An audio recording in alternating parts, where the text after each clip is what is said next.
एक घना और भयंकर जंगल जहां सालों से कोई जाने की हिम्मत नहीं करता था। लेकिन एक आदमी बड़े आराम से पेड़ काट रहा था, जैसे उस जंगल पर उसके बाप का राज हो।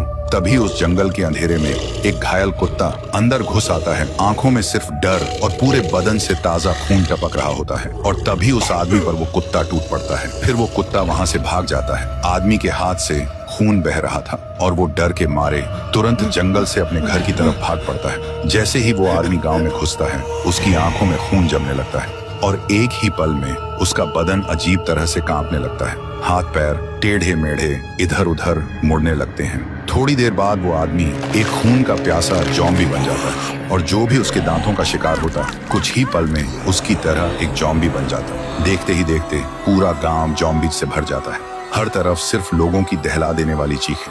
लोग एक दूसरे को फाड़ रहे थे। कोई किसी का हाथ चबा रहा था, कोई गर्दन तोड़ रहा था। जहां कभी खुशी थी, वहां अब सिर्फ मौत का खौफनाक तांडव हो रहा था। उधर रायस्टार ड्यूटी पर जाने के लिए तैयार होकर बाहर निकल ही रहा था कि उसने देखा बाहर लोगों में अफरा तफरी मची हुई थी।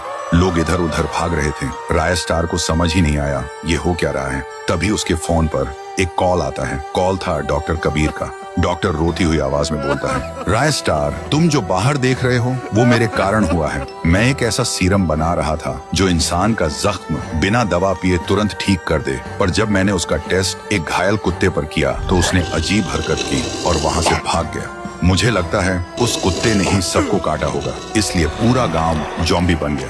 लेकिन अगर तुम उस कुत्ते का खून ला सको तो मैं इसका इलाज बना सकता हूँ। रायस्टार बोलता है, तुम इलाज की तैयारी करो, मैं उसका खून लेकर आऊंगा। और बिना एक पल गवाए रायस्टार जंगल की तरफ चल पड़ा। जंगल के अंदर घुसते ही वो देखता है वही कुत्ता जमीन पर लेटा हुआ है। जैसे ही कुत्ते की नजर रायस्टार पर पड़ती है वो भड़क जाता है। फिर दोनों के बीच एक जबरदस्त फाइट शुरू होती है। लंबी देर तक दोनों लड़ते रहते हैं। आखिर में रायस्टार जॉम्बी कुत्ते को नीचे गिरा देता है और उसका खून ले लेता है। वो सीधा डॉक्टर के पास जाता है और खून देता है। डॉक्टर तुरंत उस खून से सीरम बनाता है और रायस्टार को देकर बोलता है, जाओ इसे गांव में फैला दो। फिर रायस्टार एक ऊंची जगह पर चढ़ता है और उस दवा को हवा में छोड़ देता है। पल भर में पूरा गांव उस धुएं से भर जाता है और कुछ ही मिनटों में जहां मौत का तांडव था वहां फिर से इंसानियत लौट आती है।